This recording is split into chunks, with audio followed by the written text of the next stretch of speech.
Dédicace du livre de l'ex-ministre Koné de l'économie et des finances de Côte d'Ivoire. Croissance économique en Afrique, enjeux et perspectives à l'ère du coronavirus. L'auteur entend démystifier la notion. À l'occasion de la Journée internationale des droits de la femme, l'entreprise immobilière Victoire Immobilier a misé sur des examens sanguins prénataux et échographiques au bénéfice de 200 femmes enceintes de Songhon-Mbraté. Et puis à Divo, l'Alliance pour refonder la gouvernance en Afrique mobilise la jeunesse autour de la paix à l'occasion d'un forum.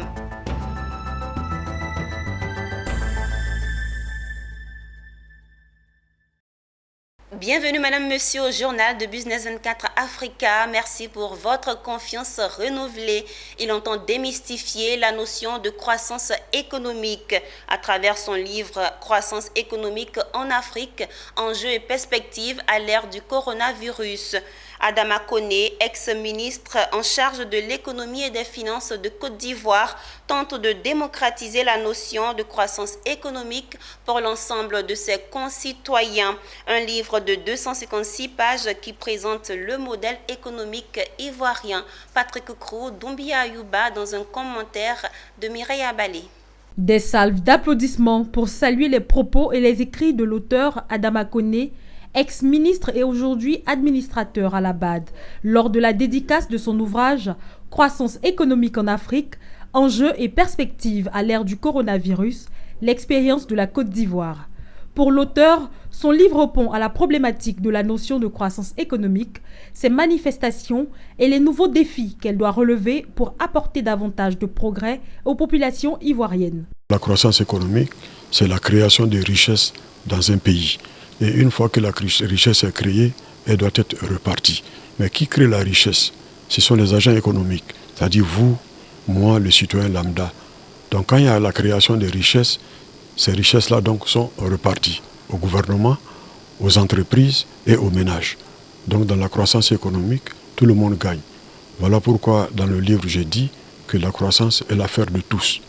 Dans un langage éthéré et peu technique, l'auteur magnifie le modèle de croissance économique ivoirien, non sans demander aux gouvernants ivoiriens une ouverture vers le social, gage d'une croissance économique inclusive.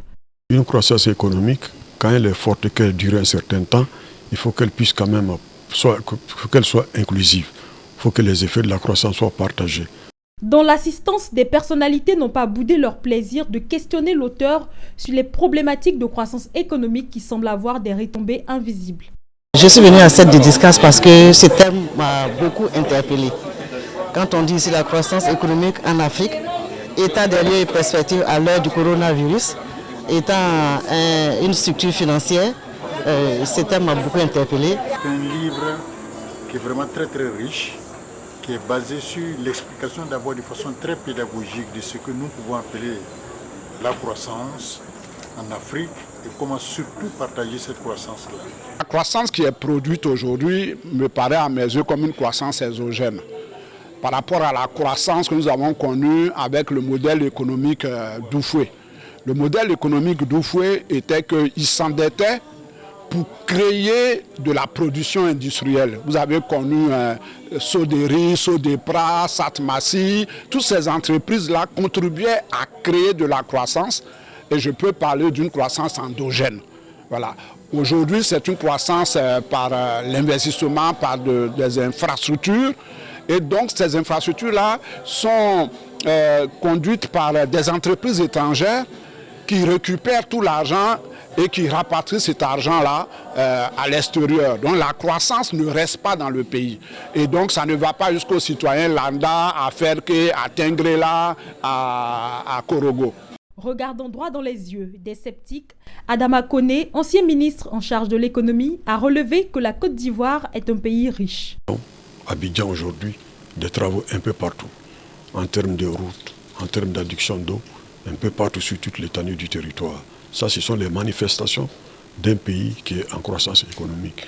Sorti aux éditions du CERAP, l'ouvrage compte 256 pages, chapitré en 9 et soutenu par une ossature de 3 grandes parties. Le livre s'achève sur des recommandations. Poursuivons cette édition sur la question de la corruption, mettre le caillou sur le dossier. paye mon café, on gère ou encore on ne fait rien pour rien. Elles sont nombreuses ces expressions utilisées pour demander ou proposer un dessous de table, bref pour corrompre. Afin de lutter contre ces pratiques, la haute autorité pour la bonne gouvernance a lancé une campagne digitale portant sur l'incitation à dénoncer les actes de corruption et d'infraction assimilés. À cet effet, elle a organisé une session d'information en faveur des journalistes et blogueurs. Konena Nourgo, Doumbia Ayouba dans un commentaire de Doris Bessé. Selon la Banque mondiale, la corruption est le fait d'utiliser sa position de responsable d'un service public à son bénéfice personnel. Elle peut être active ou passive. Dans les deux cas, la corruption réduit la capacité des pouvoirs publics, freine le développement et décourage les investisseurs. Il faut donc la dénoncer. C'est tout le sens de cette session d'information organisée par la Haute Autorité pour la bonne gouvernance à destination des journalistes et blogueurs. Mesdames et messieurs les blogueuses et blogueurs, vous êtes invités à participer activement à cette session d'information qui a pour objectif premier de vous donner l'opportunité d'appréhender les notions de la corruption, ses causes et ses conséquences. Il s'agit donc d'outiller ces derniers afin qu'ils soient des relais dans la communauté sur la dénonciation des actes de corruption. C'est un appel qui va être lancé auprès de tous ceux qui ont connaissance des actes de corruption, de les dénoncer. Et la dénonciation est une arme fatale parce qu'elle permet de savoir ce qui est caché, ce qui est secret. Et donc, à travers cette formation, cette information, cet échange que nous avons avec ces blogueurs, c'est mettre à leur disposition d'abord tout ce qui est à connaître sur la corruption, les mesures de prévention, les mesures de répression, les mots de saisine, le dispositif de protection des dénonciateurs. Outillés, les participants se disent prêts pour cette mission. Étant donné que nous sommes journalistes et en même temps blogueurs, notre rôle c'est d'informer et de sensibiliser les populations sur le mécanisme de lutte contre la corruption. Donc pour nous, c'est une bonne initiative. Cette session d'information a été organisée dans le cadre de la campagne digitale lancée par la Haute Autorité pour la bonne gouvernance à l'endroit du grand public sur l'incitation à dénoncer les actes de corruption et d'infraction assimilés. Nous sommes en mars, mois dédié à la célébration des droits de la femme. Et l'un des droits de la femme porteuse de vie, c'est justement le droit à la vie. C'est tout l'intérêt de la journée de consultation médicale gratuite organisée le week-end dernier par Victoire Immobilier. Cette initiative a permis à 200 femmes enceintes de Songhon-Mbraté de bénéficier d'examens sanguins prénataux et échographiques. Elles sont environ 200 femmes enceintes à prendre d'assaut le centre de santé Mission Nefuturo de Songhon-Mbraté ce samedi 12 mars. Objectif, bénéficier gratuitement d'examens sanguins prénataux et échographiques à l'occasion de cette journée de consultation médicale initiée par la société Victoire Immobilier. Médecins, infirmiers, sages-femmes, tous sont aux petits soins de ces femmes porteuses de vie. Pour les problèmes de suivi prénatal, nous avons fait d'abord les examens biologiques de la femme enceinte. Et puis nous sommes en train de faire les échographies de deuxième et troisième trimestre. Et puis voir s'il y a des pathologies particulières, les détecter. D'ordinaire, les examens biologiques peuvent coûter autour de 30 000 francs. 9 à 10 examens. Et puis les échographies, c'est 12 000 francs. Cette action sociale de Victoire Immobilier a permis ainsi à ces femmes enceintes, pour la plupart démunies, de bénéficier gracieusement d'autant d'examens prénataux et de kits pour enfants. Une action saluée par les bénéficiaires. Sincèrement, il n'y avait pas l'argent sur moi pour faire ça tout de suite. Mais grâce à l'ONG, et puis faire ça facilement. Je dis merci. On va continuer notre travail. Cette initiative de Victoire Immobilier s'inscrit dans la droite ligne de la célébration de la Journée internationale des droits de la femme. Une manière donc pour la société de contribuer à préserver la vie de ces femmes, l'un des droits fondamentaux. Le directeur général de Victoire Immobilier, qui est homme d'affaires mais surtout un vagabond de la charité, a bien voulu honorer les femmes de Songhon-Mbraté en cette journée internationale des droits de la femme. Elles ont des difficultés pour accéder aux soins, vu la cherté de la vie. Et Victoire Immobilier dans sa magnanimité, a bien voulu poser cet acte social. Elles sont venues, nous les encourageons parce que ces femmes qui ont bénéficié des examens sango et échographiques prénataux sont enceintes. Dans le cadre de ces actions citoyennes, Victoire Immobilier projette construire dans les prochaines années des centres de santé et des écoles dans plusieurs localités de la Côte d'Ivoire. C'était le témoignage de Konena Nourgo et Ismaël Doza. Après Victoire Immobilier, c'est au tour des femmes de la commune de Treichville de célébrer la Journée internationale des droits de la femme. Une célébration sous fond de sensibilisation qui a vu la participation des élus locaux venus faire le bilan des avancées des femmes dans la commune. Pour une deuxième fois, elles se sont retrouvées à l'occasion de la célébration de la Journée internationale des droits de la femme. Plusieurs activités ont meublé cette célébration, notamment une sensibilisation sur la contribution des femmes dans le développement de la nation ivoirienne. Les motivations à l'origine de cette journée et l'état des lieux à Treichville, quartier Biafra. Justement, sur ce point, le deuxième adjoint au maire a souligné les avancées notables et les perspectives pour la commune. La commune de Treichville, aujourd'hui, nous avions 12 femmes dans le conseil municipal et nous espérons les années à venir, pourquoi pas, que sur 43 conseillers, on ait la chance d'avoir 20 femmes. Cette journée est bien appréciée par les femmes de Biafra qui trouvent au-delà des droits célébrés d'unité afin de fédérer leurs forces et relever d'autres défis. Si, au niveau de Treichville, je pense que grand chose est fait, surtout que nous avons une élue femme, l'honorable Ami Tounkara. Depuis son élection, vraiment se bat pour la cause des femmes. Oui, vraiment, on a pris le temps pour causer avec les femmes. Depuis l'année passée, on a commencé, c'était la deuxième mission qui est là. Inch'Allah, on prie Dieu aussi, ça va continuer. La présidente des femmes du quartier Biafra, Sigwe Adjara, a profité pour lancer un appel aux premiers des Ivoiriens. On a besoin des aides, et puis les femmes aussi, nous sommes beaucoup pauvres ici, de nous aider. Après la sensibilisation et les divers échanges, place a été faite pour une partie de réjouissance.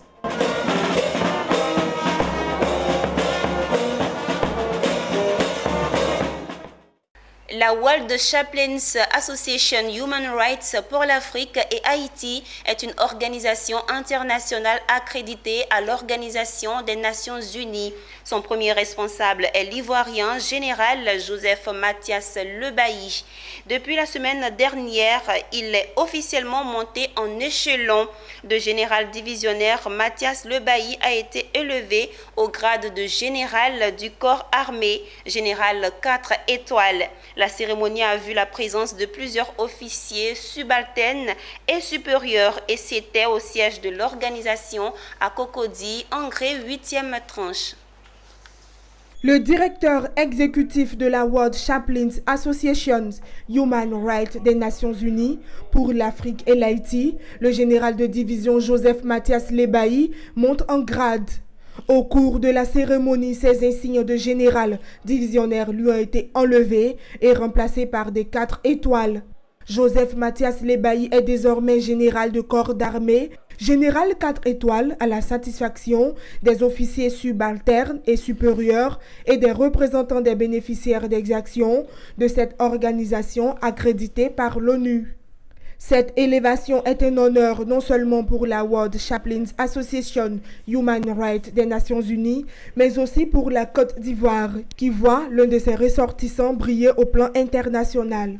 Il va falloir qu'on puisse installer donc l'Interpol Chaplain dans les 54 pays de l'Afrique. Ça, c'est déjà du boulot. Et cela ne peut être possible qu'avec l'aide de nos dirigeants. Notre mandat est placé sous la protection des droits des femmes. Le directeur exécutif de la World Chaplains Association Human Rights des Nations Unies pour l'Afrique et l'Haïti, le général Joseph Mathias Lebailly, a fait savoir qu'un siège de son organisation sera bientôt bâti à Genève, la capitale de la Suisse. D'autres actions sont prévues au Togo, en Haïti et au Tchad. C'était un reportage signé Augustin Kra, commenté par France Diomandé. Après avoir exercé des années dans l'informel, l'Association des ingénieurs agronomes de Côte d'Ivoire est portée sur les fonds baptismaux le week-end dernier. Une association avec pour but de donner aux agronomes un outil pour fédérer leurs efforts et leur permettre d'offrir des services de qualité.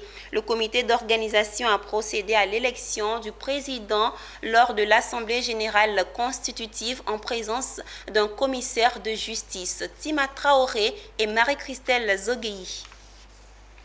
C'est officiel. L'Association des ingénieurs agronomes de Côte d'Ivoire est portée sur les fonds baptismaux le week-end dernier. Elle a désormais un président. Son nom, Karma Berté, ingénieur agronome de l'École nationale supérieure agronomique de Côte d'Ivoire.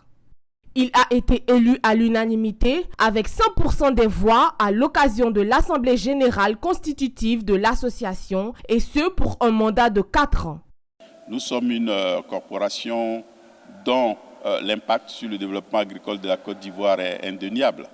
Donc comment est-ce qu'on peut améliorer encore cette contribution? C'est mieux nous organiser, définir beaucoup plus d'actions ensemble qui permettent donc d'être beaucoup plus performants dans notre secteur d'activité qui est le secteur agricole et puis renforcer les liens entre les membres de l'association. À sa suite, l'élection du commissaire aux comptes et de son adjoint.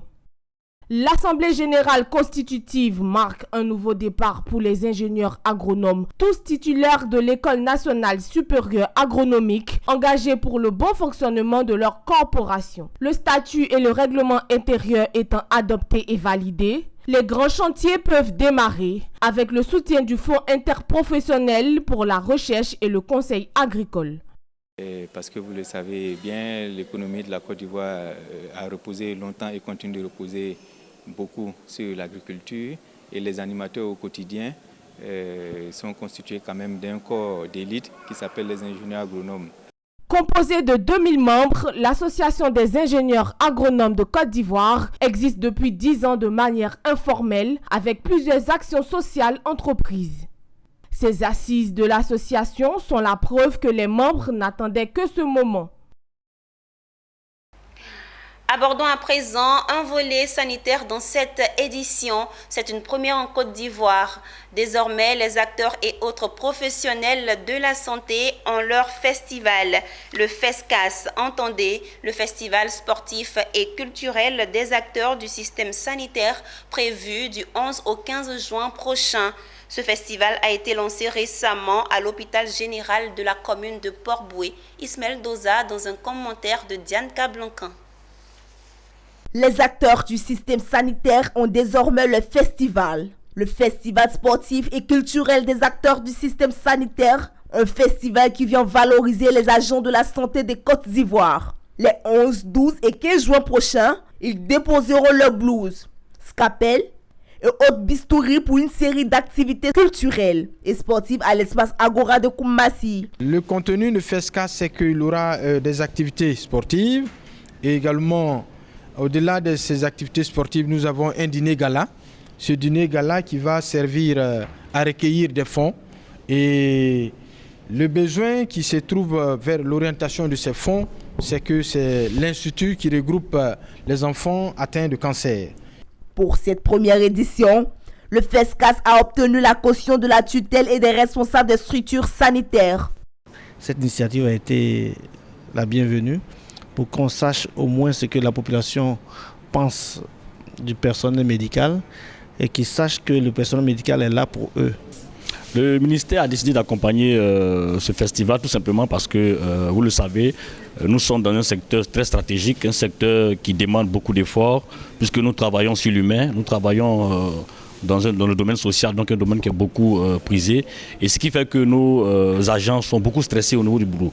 Alors c'est important pour ces agents-là de participer à un festival qui se veut culturel et sportif pour pouvoir déstresser. Je me réjouis d'ailleurs que il y ait des personnes qui aient pensé à organiser justement ce cadre-là pour permettre au personnel du système sanitaire de s'épanouir un peu, de s'évader un peu.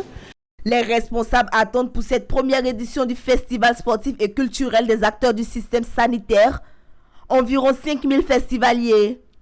Les activités sportives et socio-culturelles, facteurs de rapprochement des acteurs du système sanitaire.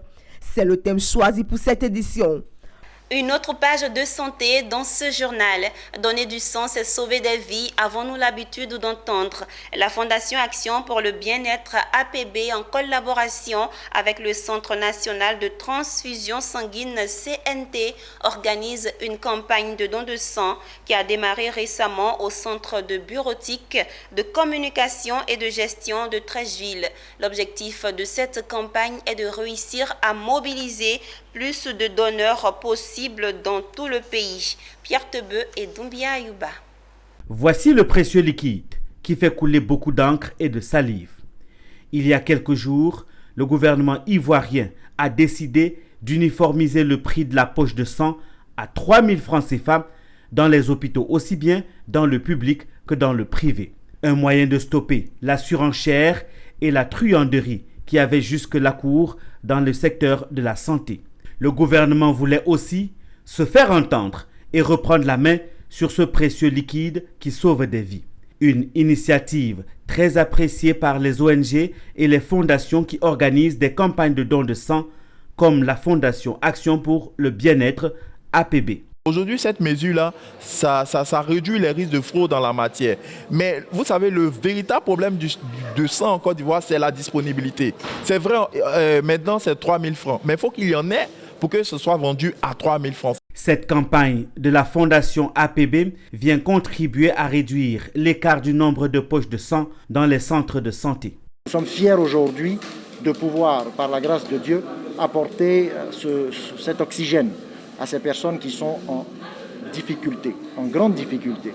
Vous avez dans tous les secteurs de santé, notamment la néphrologie, notamment l'oncologie pédiatrie, la cancérologie et ainsi de suite, les accidentés, les femmes en accouchement. Les donneurs restent mobilisés autour de cette noble cause qui est celle de sauver des vies. J'ai décidé de donner mon sang ce matin pour sauver des vies et qu'à travers moi, d'autres personnes soient sauvées. Ce que moi je sais, c'est qu'après ça, après au moins avoir donné 3 fois du sang, j'ai ma carte. Cette campagne de la Fondation Action pour le bien-être vise à collecter auprès des donneurs dans les établissements plusieurs milliers de poches de sang sur le territoire national. Un tour à l'intérieur de la Côte d'Ivoire. La ville de Divo a accueilli récemment un forum multi-acteurs de jeunes sur le thème Jeunesse et cohésion sociale à Divo. L'objectif de ce forum est d'offrir aux jeunes de Divo, dans leur diversité, un cadre d'expression et d'échange sur les défis du vivre ensemble dans la commune. C'était au foyer du lycée 3 de la ville. Jonas Zagoki et Mireille Abalé. Les jeunes de Divo ont répondu présents à ce forum multi-acteurs sur le thème Jeunesse et cohésion sociale à Divo. Parmi les catégories de jeunes participants au fora, on retrouve des ex-combattants, des jeunes élus, des jeunes travailleurs migrants, des syndicats et associations d'étudiants, des associations de jeunes femmes, des jeunesses de partis politiques, la jeunesse communale, des associations des jeunes confessions religieuses, des présidents des jeunes des villages périphériques. C'est qu'à Divo, l'affaire est sérieuse. La préservation de la paix est plus que nécessaire au regard des violences qui ont émaillé la dernière élection dans la commune. Une situation qui a amené l'organisation, l'Alliance pour refonder la gouvernance en Afrique, l'ARGA, à organiser ce forum.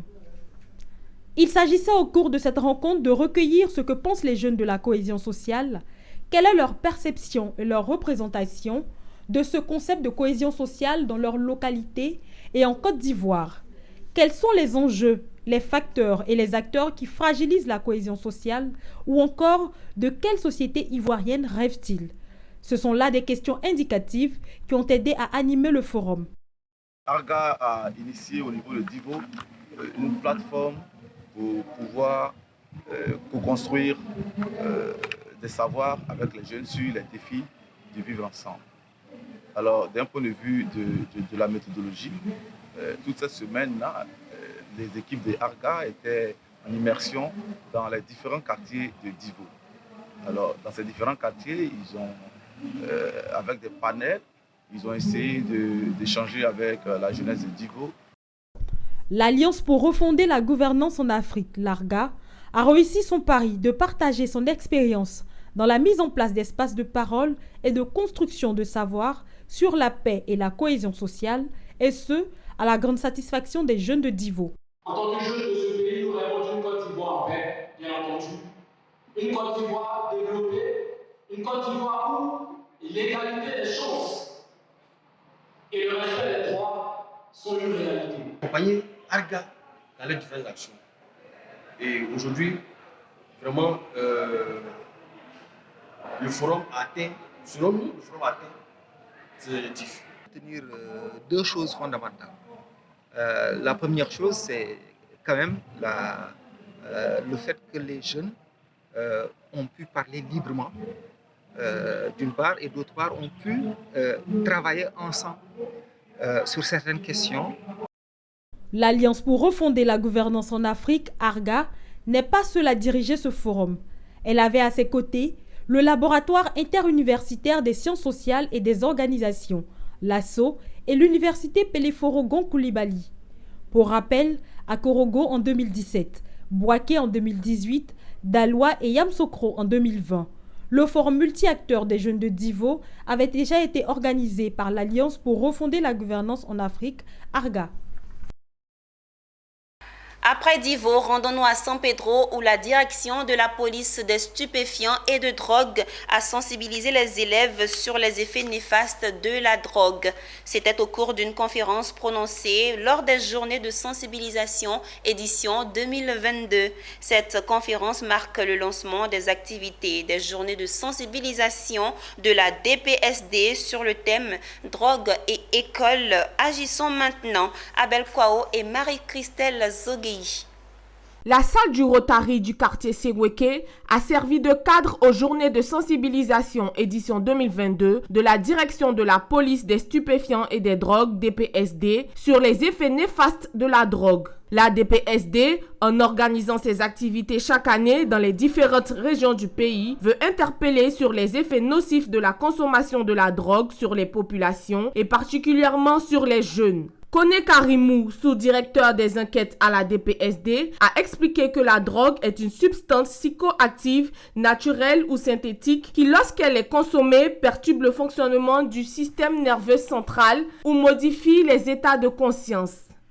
J'ai appris que si tu connais un de tes camarades qui consomme de la drogue, tu dois le dénoncer à la police.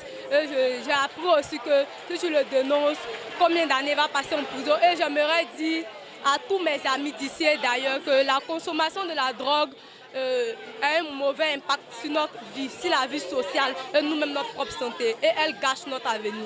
Autre temps fort de ces journées de sensibilisation, l'incinération d'une importante quantité de drogue et de produits pharmaceutiques prohibés saisis par la direction régionale de la police des stupéfiants et des drogues. Et ce, en présence des autorités administratives, dont l'adjoint au procureur de la République. Nous avons saisi et brûlé au total 204 kilos de cannabis, 10 tonnes 300 kilos de MKIF, entendez médicaments de qualité inférieure et falsifiés, et 8030 kilos de gélules qu'on appelle tramadol, et 14 114 comprimés de diazépam. Ces journées de sensibilisation de la direction de la police des stupéfiants et des drogues auprès des élèves de San Pedro sur les effets néfastes de la drogue étaient placées sous la présidence du ministre de l'Intérieur et de la Sécurité, le général Vagondo Diomandé, et sous le parrainage du préfet de région de San Pedro, Coulibaly Ousmane. Terminons cette édition en nous rendant à Yamoussoukro, capitale politique de la Côte d'Ivoire. Débuté le 4 décembre 2021, la grande finale de la 9e édition du tournoi inter-école de l'Institut national polytechnique Félix Houphouët-Boigny s'est achevée le samedi 5 mars 2022 sous le patronage de la ministre d'État, ministre des Affaires étrangères, Kandia Camara. L'objectif de ce tournoi est de créer un réel sentiment d'appartenance chez tous les étudiants. Avant le coup d'envoi des finales, les invités ont d'entre deux jeux eu droit au défilé des différents étudiants des pays représentés dans cet établissement, ensuite des écoles que constitue l'INPHB et Souleymane Diarra-Souba, ministre du Commerce et de l'Industrie, qui a donné le top départ. Le sport étant un vecteur de cohésion, de rassemblement, d'entente et de renforcement des liens, ce tournoi a regroupé les grandes écoles de SKE, ESI, ESMG, ESA, ESTP, CPGE, qui se sont affrontés amicalement durant 2 mois autour des disciplines sportives que sont l'handball, le volleyball, le basketball, le football, la natation, l'athlétisme, le tennis et le tennis de table. Vous savez que le sport est connu comme étant un facteur d'union, un facteur de renforcement en fait de la cohésion entre les hommes, entre les pays, entre les nations. Et donc l'INPHB depuis maintenant 9 ans a pris conscience de ce facteur-là et a fait du sport un des moyens les plus importants pour favoriser la cohésion entre les écoles. Ce tournoi, dira-t-il, a créé un réel sentiment d'appartenance en tous ces étudiants afin qu'ils se sentent sur le même pied d'égalité et unis par l'objectif de réussir pour se rendre utile à l'Afrique. Ouais, je sens vraiment de la joie parce que mon équipe n'avait pas bien commencé la compétition, mais avec l'amour, avec le courage et surtout avec l'aide de l'administration et aussi de nos aînés, nous avons bataillé, nous avons pu prendre cette coupe. À cette occasion, le parrain de ce championnat, Kalou Bonaventure, ancien international de football et de l'équipe nationale, a salué cette initiative et le choix porté sur sa personne pour le parrainage de ce championnat. L'honneur m'ayant été donné d'assurer le parrainage sportif de cet événement, je voudrais à cet effet porter mes vifs remerciements à M. Moussa Diaby, directeur général de l'INPHB. Le ministre d'État, ministre des Affaires étrangères, Kandia Camara, elle-même sportive à la base, n'a pas manqué de relater les bienfaits du sport avant de les encourager à continuer dans cette lancée. Chers étudiants, le sport vous donne l'occasion de cette détente nécessaire et bien méritée. En plus, il vous permet de vous imprégner des valeurs dont vous tirerez un avantage certain dans votre future vie professionnelle. Pour rappel, une école de management de sport sera ouverte au sein de l'INPHB à partir du mois de septembre prochain. Sont concernés les étudiants ayant la licence. Ce reportage signé Charles Kouakou, commenté par François Diomandé, referme cette édition du journal. Merci de nous avoir suivis. Les programmes se poursuivent sur votre télé utile.